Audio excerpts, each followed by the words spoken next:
میرے محترم بھائی اور دوستو، اللہ تعالیٰ اس کائنات کا تنہا خالق، وحدہ لا شریک اور مالک بھی ہے۔ اللہ اپنی ذات میں ابتدا سے پاک ہے۔ اللہم انت الاول فلیس قبل شیء، الاول بلا بدایہ۔ اللہ وہ ذات ہے ایسا اول، ایسا پہلا جس کی ابتدا کوئی نہیں، ابتدا تک دیکھنا چاہے آخر کوئی سرا نظر نہیں آتا۔ وہو الآخر لیس بعدہ شیء، وہ آخری بھی ہے، دائمی ہے، بلا انتہا، اس کی انتہا کوئی نہیں، کہیں جا کر اس کا آخری کنارہ کوئی نہیں۔ تو اللہ وہ ذات ہے کہ جو نہ دکان میں سماتا ہے، نہ مکان میں ماضی حال مستقبل کی بندشوں میں بندھا ہوا ہے، نہ اسے زمین کی ضرورت، نہ آسمانوں کی ضرورت، نہ انسانوں کا محتاج، نہ فرشتوں کا محتاج، نہ نبیوں اور رسولوں کا محتاج، نہ جنت اور جہنم کا محتاج، اپنی ذات میں اپنی بقا کے لیے نہ کھانے کا محتاج، نہ پینے کا محتاج، تھکن سے پاک، نیند سے پاک، اونگ سے پاک، غفلت سے پاک، بیوی سے پاک، اولاد سے پاک، رشتوں سے پاک، وزارت مشاورت سے پاک، اکیلا تنہے تنہا، اتنے بڑے نظام کا خالق، مالک، علم قدرت اتنا کامل، اتنی پھیلی ہوئی کائنات،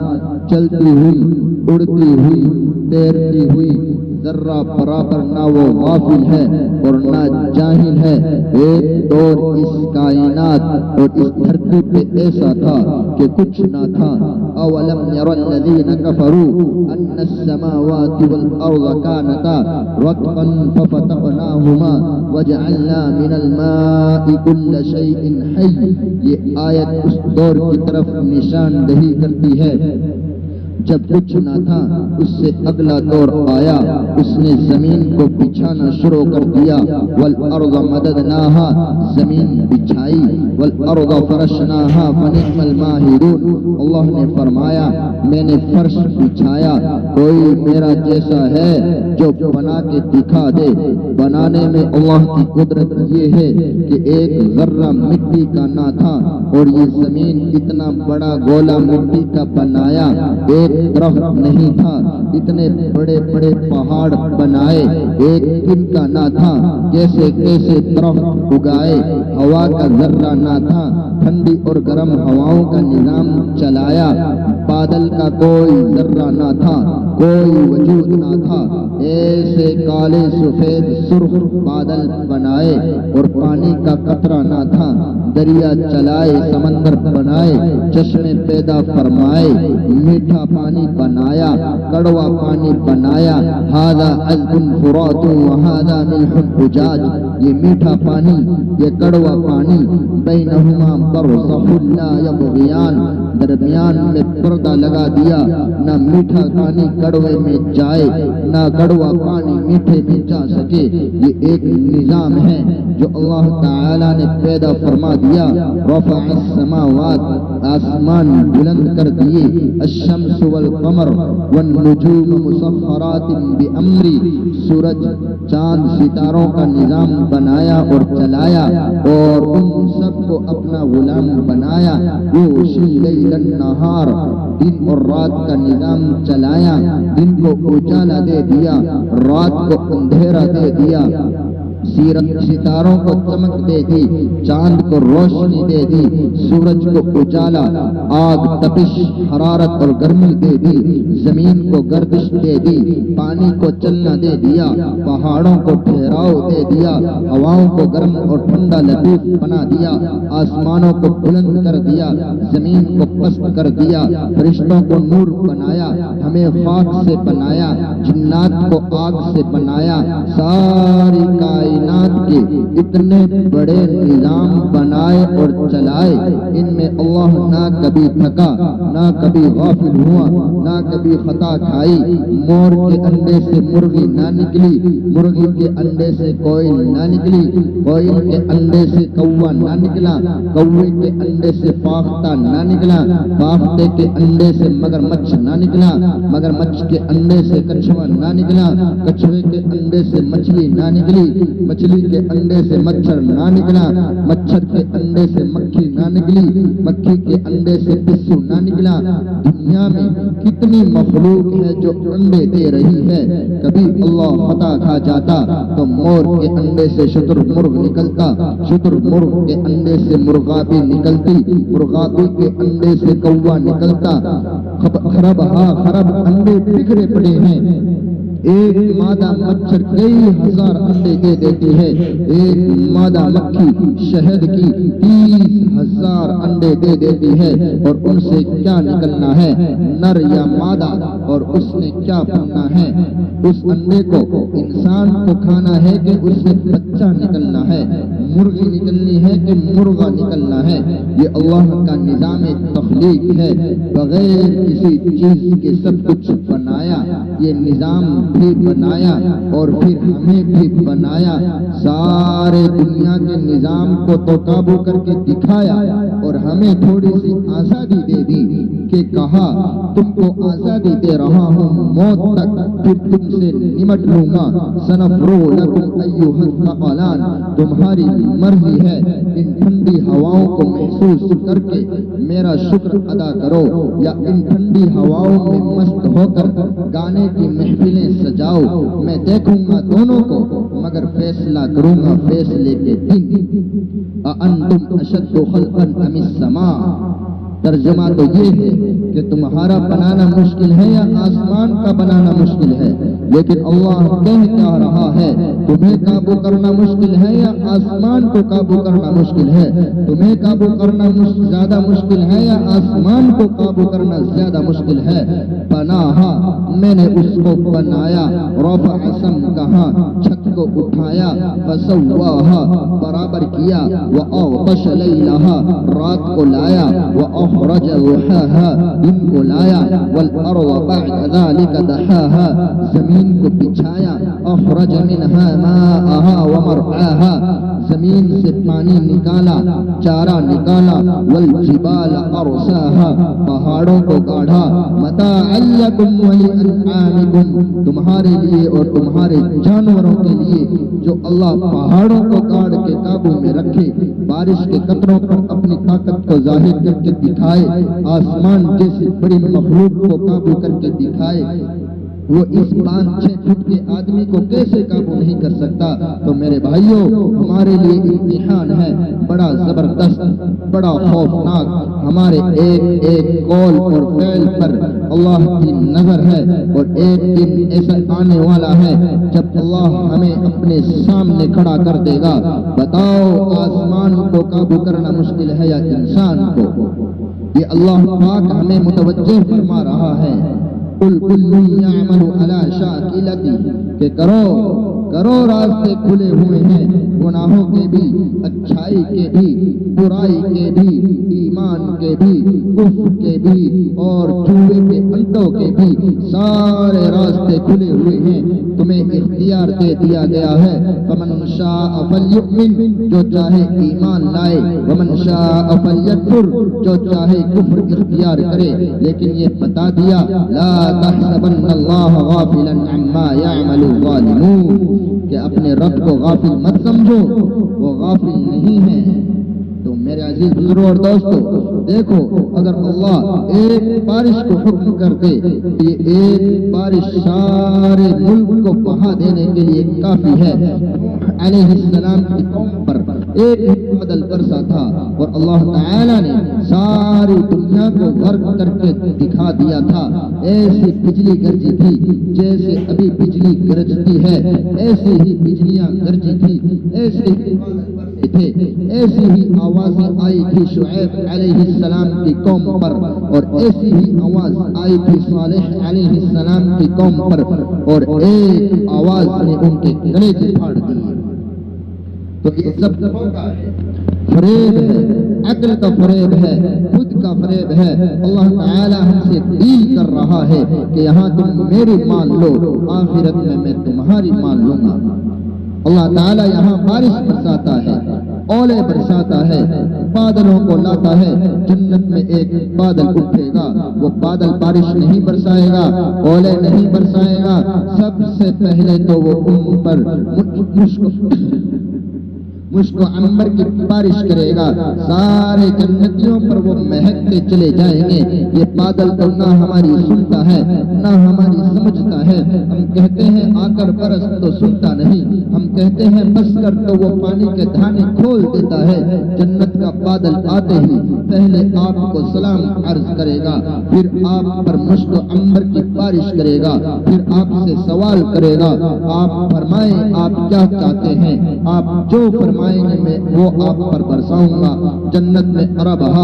انسان ہے، ہر جنتی کی الگ الگ خواہش پوچھی جائے گی، تو بادل کے دہانے کھلیں گے، ہر ایک پر وہ برسے گی جو وہ چاہتا ہے، آپ پر وہ برسے گی جو آپ چاہتے ہیں۔ ایک کہے گا عمدہ لباس چاہیے تو اس پر لباس کی بارش ہوگی، ایک کہے گا گھوڑا چاہیے تو اس کے لیے گھوڑا اترے گا، ایک کہے گا حوریں چاہیے تو اس پر حوریں برسے گی، ایک کہے گا غلمان چاہیے، ایک کہے گا محل چاہیے تو اس کے لیے محلات کی بارش ہوگی۔ غرض یہ کہ جس کی جو خواہش ہوگی اس کے لیے وہی چیز بادل برسائے گا۔ تو ہر چیز کی ایک حد ہے، کھانے کی ایک لذت ہے، اس کی بھی ایک حد ہے، سننے کی ایک لذت ہے، دیکھنے کی ایک لذت ہے، شہوت کی ایک لذت ہے، لباس کی ایک لذت ہے، زندگی کی ایک حد ہے، تو ہر چیز کی حد ہو گئی۔ جب اللہ تعالی جنت کا دروازہ کھولے گا تو پہلے یہ حد ختم کر دے گا۔ جنت میں جانے کا انداز بھی عجیب ہے، جنت کے دروازے پر سارے جنتی کھڑے ہیں اور دروازوں کو تالے لگے ہوئے ہیں، اندر جانے کا راستہ ہی کوئی نہیں۔ ہاں وہاں دو چشمے ابھر رہے ہیں، اس پر خوبصورت گھنٹیاں لگی ہوئی ہیں، سونے کے کنگن ہیں، یاقوت کی تختیاں ہیں، جب ان کو چھیڑیں گے تو ان سے موسیقی کا ایک سر نکلے گا۔ دنیا میں تو موسیقی حرام ہے، جہاں موسیقی پھیلتی ہے وہاں زنا بھی پھیلتا ہے، یہ دونوں لازم ملزوم ہیں۔ جب زنا ہوگا تب بے حیائی آئے گی، اور جب بے حیائی آئے گی تو اللہ کے عذاب کا کوڑا ان پر ضرور برسے گا،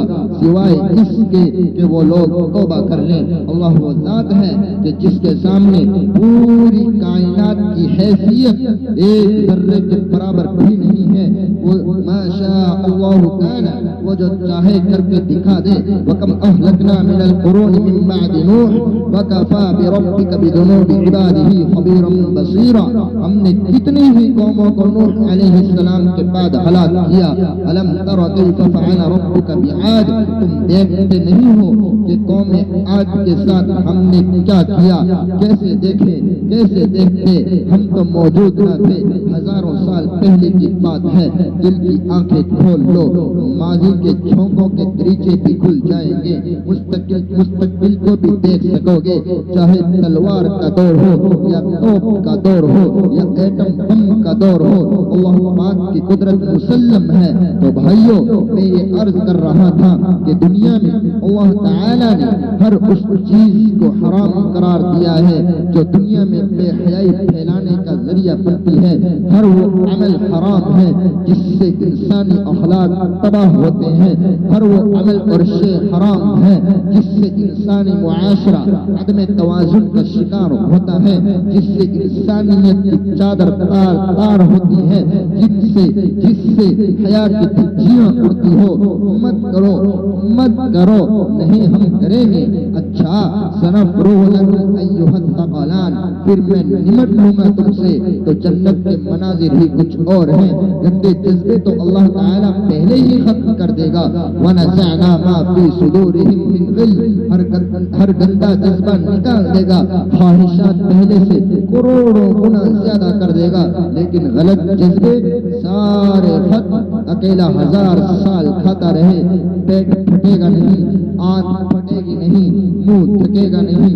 دان ٹوٹے گا نہیں، ذائقہ مٹے گا نہیں، ادنا درجے کے جنتی کا بہتر لڑکیوں سے نکاح کر دیا جائے گا تو جنت کے دروازے پر گھنٹی سے ایک سر نکلے گا۔ حضور علیہ الصلوۃ والسلام نے حضرت علی رضی اللہ عنہ سے فرمایا کہ کاش تو وہ سر سن لے جو جنت کی اس گھنٹی سے نکلے گا۔ تو وہاں دو چشمے ہیں، کہا نہیں جائے گا کہ ان سے پانی پیو، بلکہ الہام ہوگا کہ ان سے پانی پیو۔ سب پانی پی رہے ہیں، پھر الہام ہوگا ایک اور چشمے سے وضو کرو، یہ پانی جو یہ پیا سینے کا گھوٹ ختم کر دے گا، پیٹ کا بہانا ختم کر دے گا، اب کبھی بھی نہ پیشاب آئے گا نہ بہانا آئے گا، ہمیشہ ہمیش کے لیے ختم، نہ دھوپ آئے گا نہ بلغم آئے گی، نہ رال ٹپکے گی نہ گندا پسینہ آئے گا، ہر گندگی ختم، ہر غلاظت ختم۔ جس چشمے سے وضو کرے گا وہ ان کو ایسا میک اپ کرے گا کہ کروڑوں سال بعد بھی اسی طرح شاندار جوانی والے، حسین و جمیل، حسن و جمال والے رہیں گے۔ ایمان والی عورتوں کو اللہ تعالیٰ اس سے پہلے ہی کسی عقبہ دروازے سے جنت میں پہنچا دے گا، ان کو جنت کا داخلہ خصوصی ملے گا، خصوصی ملے گا، تاکہ جنت میں اپنے مردوں کا استقبال کریں، جنت کے خوبصورت حسن و جمال کے ساتھ اور جنت کی خوبصورتی کے ساتھ۔ تو وہ وضو بھی ہو کر لیا، اب آپس میں صلاح مشورہ کریں گے کہ جنت میں داخل کیسے ہو، پھر کہیں گے چلو بھائی بابا آدم سے بات کریں، یا ابانا استفتح لنا الباب، ابا جی دروازہ کھلوائیے۔ وہ کہیں گے میرے بچوں میں جنت سے شیطان کے بہکاوے میں آ کر نکالا گیا تھا، میں کیسے سفارش کروں، اب کوئی اور ہی سفارش کرے۔ حضرت ابراہیم علیہ السلام کے پاس جائیں گے، وہ بھی انکار کر دیں گے، پھر حضرت نوح علیہ السلام کے پاس جائیں گے، وہ بھی انکار کر دیں گے، پھر حضرت ادریس کے پاس جائیں گے، پھر حضرت موسیٰ کے پاس جائیں گے، پھر حضرت سلیمان علیہ السلام کے پاس جائیں گے، پھر حضرت یوسف علیہ السلام کے پاس جائیں گے، پھر حضرت یحییٰ علیہ السلام کے پاس جائیں گے، پھر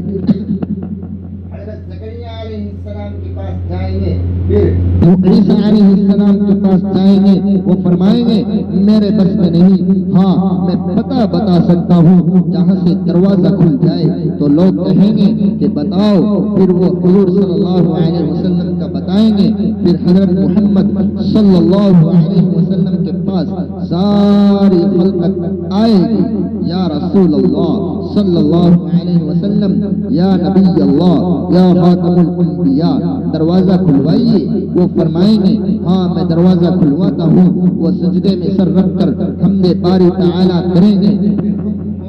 اے میرے حبیب صلی اللہ علیہ وسلم، جو مانگو گے وہ ملے گا، جو سفارش فرمائیں گے وہ قبول کی جائے گی، مانگو کیا مانگنا ہے، فرمائیں گے یا اللہ دروازہ کھولو، حکم ہوگا کہ تیرے بغیر افتتاح نہیں کروں گا۔ تو ایک سواری جنت وہ آپ صلی اللہ علیہ وسلم کے سامنے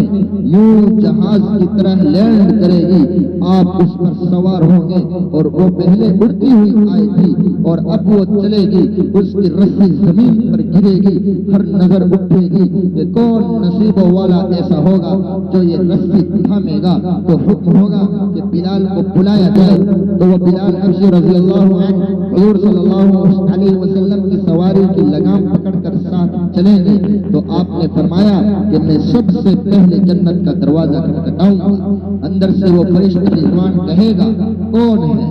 جواب ملے گا محمد صلی اللہ علیہ وسلم۔ رضوان کہے گا یا رسول اللہ آپ کے انتظار میں ہم تو بیٹھے بیٹھے تھک رہے ہیں کہ آپ تشریف لائیں اور ہم دروازہ کھولیں، کیونکہ آپ کے رب کا فرمان تھا جب تک میرا حبیب نہ آئے دروازہ نہ کھولنا، اور میں کبھی کسی کے لیے نہیں اٹھا، آپ کے لیے اٹھ رہا ہوں پہلی اور آخری دفعہ۔ تو وہ دروازہ کھولے گے، سارے جنتی جنت میں داخل ہوں گے۔ تو میرے عزیز بزرگوں اور دوستوں، ہم سب موت سے پہلے اپنے آپ کو غفلت سے نکالیں اور ساری دنیا کے انسانوں کو بھی غفلت سے نکالیں، کیونکہ ہم ہمارا مسئلہ صرف اپنی ذات کے ساتھ متعلق نہیں ہے، ساری دنیا کے انسانوں کا مسئلہ ہے، اور خاص طور پر اس امت کا مسئلہ ہے۔ جب اکثریت میں نافرمانی آئے تو اللہ پاک کے عذاب کے دروازے کھلیں گے، اور جب اکثریت میں نافرما برداری آئے گی تو اللہ پاک کے رحم و کرم سے فضل کے دروازے کھلیں گے۔ اسی لیے ہم یہ عرض کر رہے ہیں کہ میرے بھائیوں، اپنی ذات کے لیے بھی کریں اور لوگوں سے بھی توبہ کروائیں۔ یہاں پانچوں انگلیاں برابر نہیں ہیں، اکثر یہاں ہمارے ہی بھائی ہیں، ہماری ہی بہنیں ہیں، ہمارے ہی بیٹے ہیں، ہماری ہی بیٹیاں ہیں۔ کوئی مسلمان اگر بگڑتا ہے تو میرا ہی قصور ہے، میرا ہی بھائی ہے، میرا ہی بیٹا ہے، میری ہی بہن ہے، میری ہی بیٹی ہے۔ جیسے اپنے بیٹے کا درد سینے میں اٹھے، ایسے ہی اپنے مسلمان بھائی کا درد سینے میں محسوس کریں۔ جیسے اپنی بیٹی کا درد سینے میں اٹھتا ہے، ایسے ہی ہر مسلمان بیٹی کا درد اپنی سینے میں محسوس کریں۔ میرے بھائیوں، ہماری بدقسمتی ہے کہ ہم نے 100 سال انگریز کی غلامی دیکھی ہے، پھر 100 سال کے بعد وہ خود تو چلا گیا لیکن ہماری نسل کو ذہنی غلام بنا گیا۔ ہم آزاد ہو کر بھی غلام رہے، اور آزادی پانے کے بعد بھی ان کی غلامی سے نہیں نکل سکے۔ ان کی معاشرت، ان کی تہذیب، ان کا طریقہ، ان کی زندگی ہمارے معاشرے میں رچ گئی، پھیل گئی، گندے نالے کی طرح پھیل گئی۔ گندے نالے کا پانی نکل آئے تو پاک پانی کو بھی گندا کر دیتا ہے۔ جب گندے پانی کے گڑ ابلنا شروع ہو جائیں تو شفاف چشمے بھی برباد ہو جاتے ہیں۔ دین اسلام کی پاکیزہ زندگی میں جو مغربی زندگی کے گندے گڑ ابل کر آئے وہ ہماری زندگی کو بھی بہا کر لے گئے۔ تو میرے بھائیوں، The Bluetooth device is ready to pair. تو میرے بھائیوں، میں سب بھائیوں کے سامنے ہاتھ جوڑ کر التجا کرتا ہوں کہ اپنی ذات سے بھی توبہ کریں، اور اپنے مسلمان بچے بچیوں، بوڑھوں اور جوانوں سے بھی توبہ کروائیں۔ اس لیے کہ اللہ پاک جب ناراض ہو گیا تو پھر نہیں دیکھے گا کہ ہوٹل والا تو ٹھیک تھا، ہوٹل میں آنے والا شرابی تھا۔ جب عذاب کا کوڑا برستا ہے تو پھر سب کو اپنی لپیٹ میں لے لیتا ہے۔ اپنی ذات کے لیے بھی توبہ کریں۔ اگر آپ نے کسی آنے والے کو توبہ کرا دی، نماز پر کھڑا کر دیا، کسی مسلمان بیٹے کو پردہ کرا دیا، یا کسی آوارہ کو اللہ کے حکموں کا عادی بنا دیا، تو یہ وہ کمائی ہے جو ہمیشہ ہمیشہ چلے گی، ابد الاباد تک چلے گی۔ اس لیے میرے عزیز بزرگوں اور دوستوں، ذات سے اللہ کے حکموں کے سامنے جھکیں اور اس کے حبیب صلی اللہ علیہ وسلم کے طریقوں کو زندہ کریں۔ اللہ تعالی ہم سب کو اپنے احکام پورا کرنے کی توفیق نصیب فرمائے، اور اپنے لاڈلے حبیب صلی اللہ علیہ وسلم کے طریقوں پر ہمیں اپنی زندگی بسر کرنے کی توفیق نصیب فرمائے۔ وآخر دعوانا ان الحمد للہ رب العالمین۔